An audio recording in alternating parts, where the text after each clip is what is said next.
We rely on farms to provide us with food, and they serve as a bastion of familiarity on our often puzzling planet. But some farms represent some of the weirdest places on Earth. Whether by location, purpose, or function, certain farms can be freakish. From vast underground mushroom networks to sky-reaching vertical farms, these are the 15 strangest farms in the world. Number 15. Floating farms of the Netherlands. In one of Europe's busiest ports, surrounded by shipping cranes and stacked containers, floats something totally unexpected. Here, you'll find an actual dairy farm. The floating farm Rotterdam is the first self-sufficient floating farm on Earth, and it's not sitting on pasture land or countryside hills. It floats on a concrete pontoon in the middle of Rotterdam's harbor. Around 40 cows live there, supported by robotic milkers, rainwater filtration, waste recycling, and no dependence on land. It was launched back in 2019 by the Dutch company Belladon, built in partnership with architects and sustainability experts. The farm spans 3 decks. Cows live on the top under a translucent roof. The middle floor handles milk processing, storage, and feeding automation. Below water, the bottom deck holds power systems and buoyancy tanks. But the real strangeness isn't the structure, it's the function. Cows are fed leftover grocery peels, brewery grains, and park grass. Their manure is recycled. Their milk is robotically processed and bottled on site. Floating farms like this may soon be common across flood-prone coastal cities. Number 14. Mushroom Mines of Pennsylvania. In the hills of Kennett Square, a place known as the mushroom capital of the world, one of the strangest farm environments on Earth exists underground, tucked inside vast, decommissioned limestone mines. Mushrooms are cultivated by the millions in cavernous chambers once carved out with dynamite. These underground farms rely on the naturally consistent conditions of these mines. Cool, humid, and lightless, temperatures hover around 53 to 57 degrees Fahrenheit year-round, ideal for fungi. Farmers grow white buttons, portobellos, creminis, shiitakes, and oyster mushrooms in trays of compost made from straw and horse manure, inoculated with spores and left to bloom. Air systems simulate rainfall, and humidifiers control moisture. The setting feels almost subterranean sci-fi. Workers move through dim tunnels, harvesting quietly.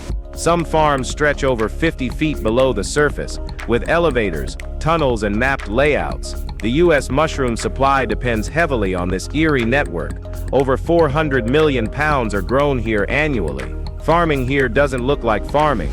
It feels more like a food-producing underworld. Number 13. Wasabi Farms of Japan. In the valleys of the Japanese Alps, beside flowing streams of mountain runoff, grows one of the most demanding and weird crops ever farmed, real wasabi. Not the green paste you've eaten at sushi spots, which is usually horseradish with coloring, but the real Wasabia japonica, a rare, high-maintenance root that needs almost flawless environmental balance, years of cultivation and patience rare in modern farming. Authentic wasabi is among the world's most expensive vegetables, selling for over $300 a kilo, and it's earned that price.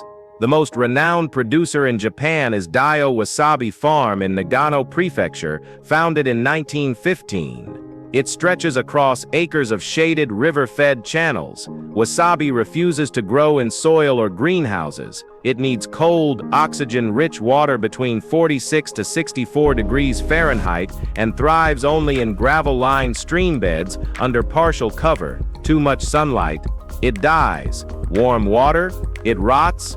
Nutrients off, it won't grow. Growing it at scale is nearly impossible. That's why over 95% of global wasabi is 100% fake even in Japan. Number 12. Snake Farms of Vietnam. In the humid sprawl of Vietnam's Mekong Delta sits a type of agricultural facility unlike anything else, real-life snake farms. These are not tourist showcases or research labs, but functional operations where venomous and non-venomous snakes are bred, milked, and sometimes even eaten.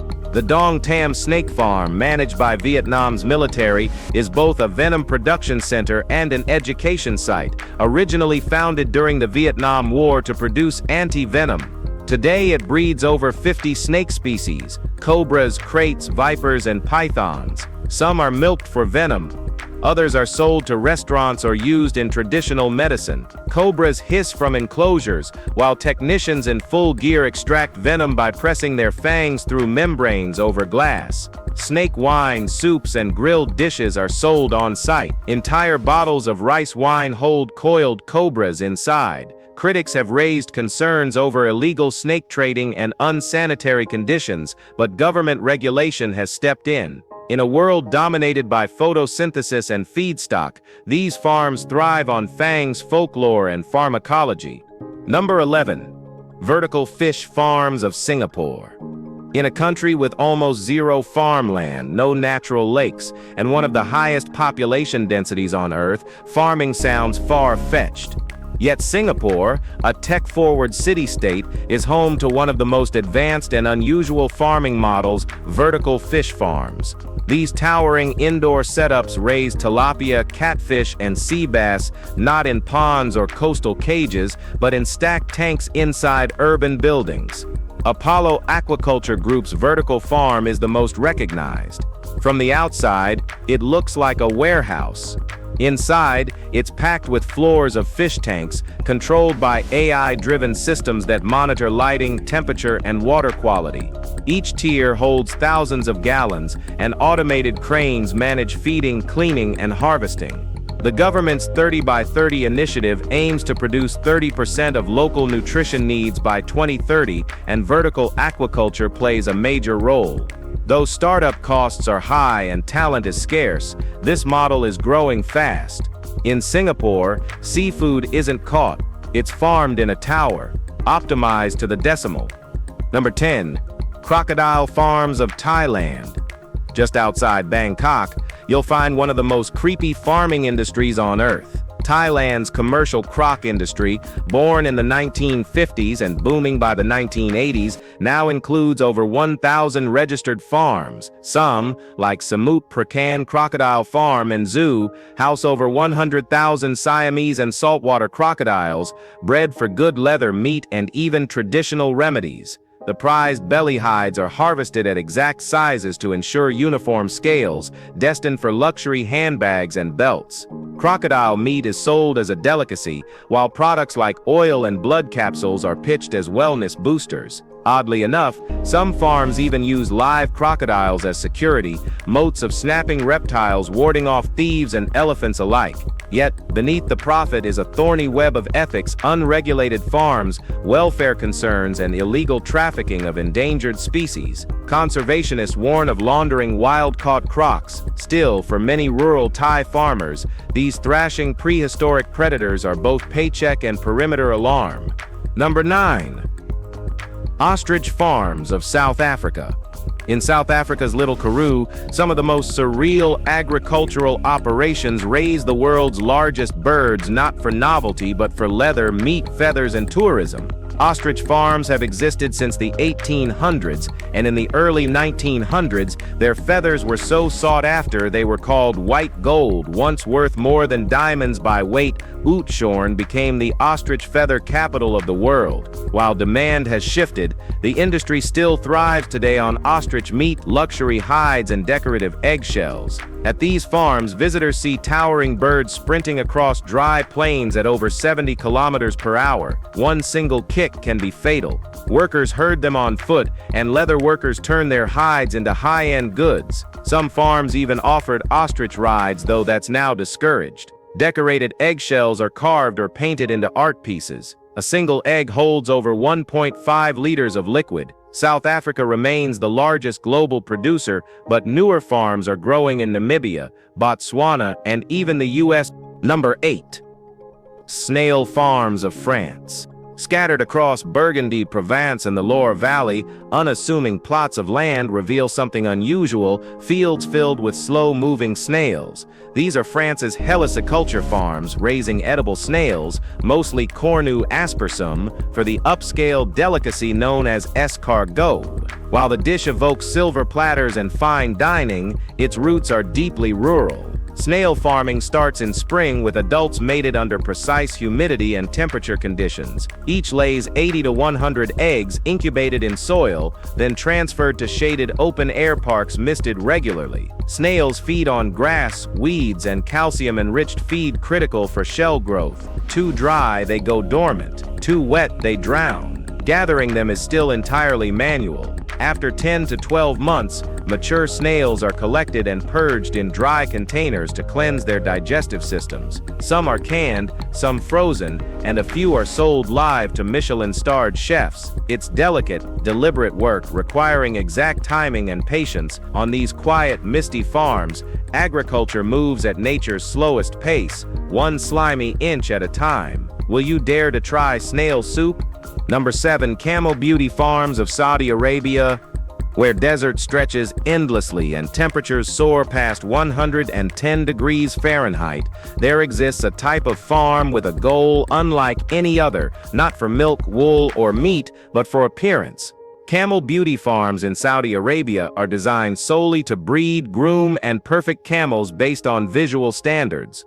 The King Abdulaziz Camel Festival alone offers over $60 million in prize money, making these farms high-stakes grounds for competition. Inside, camels are kept under shaded pens, groomed, brushed, massaged, and maintained on carefully calculated diets to improve posture, shine, and muscle tone. Staff live on-site in cooled quarters and care for them around the clock. Judging focuses on head shape, neck length, hump posture, lip size, and ear droop, with long lashes and expressive eyes being highly valued. Some elite farms even use cosmetic treatments like Botox to accentuate facial features. These camels aren't livestock, they're legacy. And in the Saudi desert, beauty isn't just celebrated, it's raised, polished, and paraded with pride. Number 6. Arctic Vegetable Farms of Svalbard.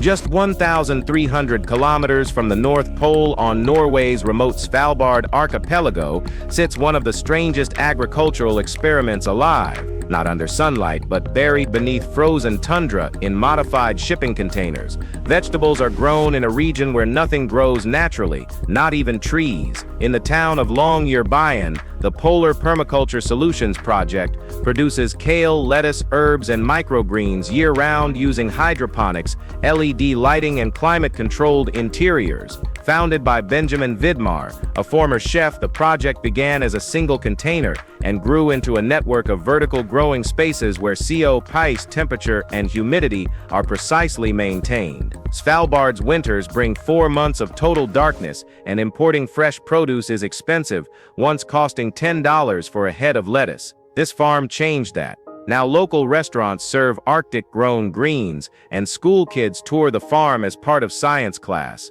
It's sustainable, low-waste, and hyper-local. Vegetables grow where polar bears roam, inside glowing crates sealed from blizzards and midnight sun. Number 5. Iceberg farming in Newfoundland. Off the coast of Newfoundland and Labrador, Canada, farming takes a wild, frozen twist. Each spring, glacial giants drift from Greenland into Iceberg Alley, prehistoric icebergs over 10,000 years old, calved from ancient glaciers and floating freely into harvest range. Here, crews aboard tugboats, cranes, and barges harvest these floating monoliths using nets, chainsaws, and, when needed, dynamite. The goal? Capturing slabs of the purest freshwater on Earth. Formed long before industrial pollution, iceberg ice has no minerals, no contaminants, and melts into water so clean it's practically tasteless. It's so pure, it must be remineralized before being bottled. The water is marketed as premium, and chunks of ice are also sold to elite bars in Dubai or New York for cocktails, chilled by millennia. It's risky work. Bad weather, rogue waves, and unsteady ice make the job part science, part seafaring ballet. Yet this unlikely harvest turns ancient frozen relics into a luxury commodity where every bottle carries the taste of a vanished world. Number 4. Madanjiang City Mega Farm. In Heilongjiang Province, near the Russian border, sits the largest dairy operation on Earth, the Madanjiang City Mega Farm. This isn't a farm with barns and meadows. It's a high-security industrial complex housing over 100,000 dairy cows. Built after Russia's 2014 food import bans, the megafarm supplies over 800 million liters of milk annually, much of it exported. Everything's automated: robotic milkers, biometric sensors, feeding algorithms, and environmental control. Each cow's sleep, steps, heart rate, and even chewing are tracked. 1.5 million kilograms of water manure per day, converted in on-site digesters to methane that powers the entire facility. The scale dwarfs anything in the West. American mega dairies max out at 30,000 cows. This one more than triples that. It's a glimpse at agriculture's future, where efficiency trumps tradition and data replaces instinct. This is no farm in the old sense. It's an engineered ecosystem. Cows roam grid lines, milk flows through machines, and food security for 1 billion people depends on flawless execution. Number 3. Alpaca farms of Peru. High in the snow-draped Andes of Peru, over 13,000 feet above sea level, where the terrain is harsh and the air is thin, lies a type of farm older than empires: traditional alpaca farms. These are not manicured fields, but vast alpine pastures, home to herds that have sustained Andean cultures for over 6,000 years. Over 80% of the global alpaca population lives in Peru, raised mainly for fleece, not food. Often called Andean gold, alpaca wool is soft, warm, hypoallergenic, and comes in 22 natural colors. Community cooperatives shear them once a year using hand tools. One alpaca gives 2 to 5 pounds of fleece annually. The finest grade, royal alpaca, comes from babies, called cria. Families live in stone homes, use herbal remedies, and honor birthing seasons with sacred rituals. Despite market challenges, alpaca farming endures. The landscape is striking: open wilderness dotted with cloaked shepherds and grazing herds. Each strand of wool carries a legacy, and every alpaca reflects a way of life passed down through generations. Number 2. Edible insect megafarms of Southeast Asia.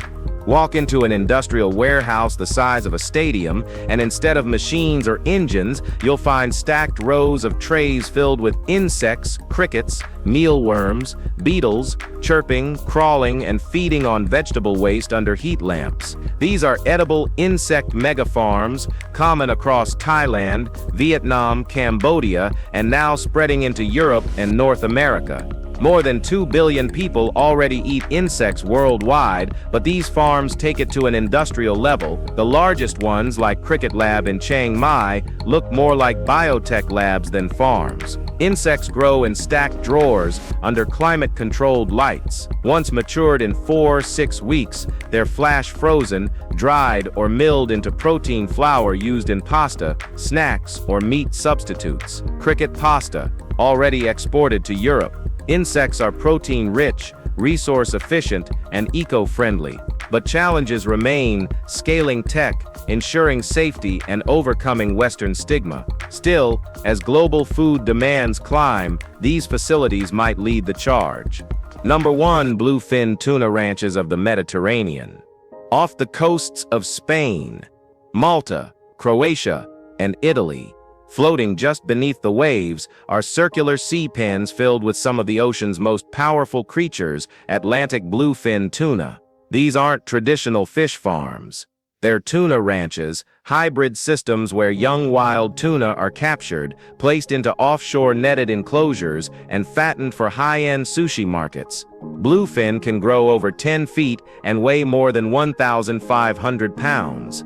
They're fast, muscular, and difficult to breed in captivity, so ranchers tow them alive in net cages after seasonal migration through the Strait of Gibraltar. These pens drift offshore, looking calm on the surface but housing millions of dollars in live fish. With demand from Japan skyrocketing, one adult bluefin can sell for over $1 million. Critics say ranching doesn't reduce overfishing, just delays it. Defenders argue that improved oversight and tagging now protect wild stocks. Either way, tuna ranches aren't just strange, they're floating battlegrounds between tradition, profit, and marine conservation. Well, that's it for today. We hope you've enjoyed this video. If you did, please like, share, and subscribe. Thanks for joining us on this journey, and we'll see you in the next one.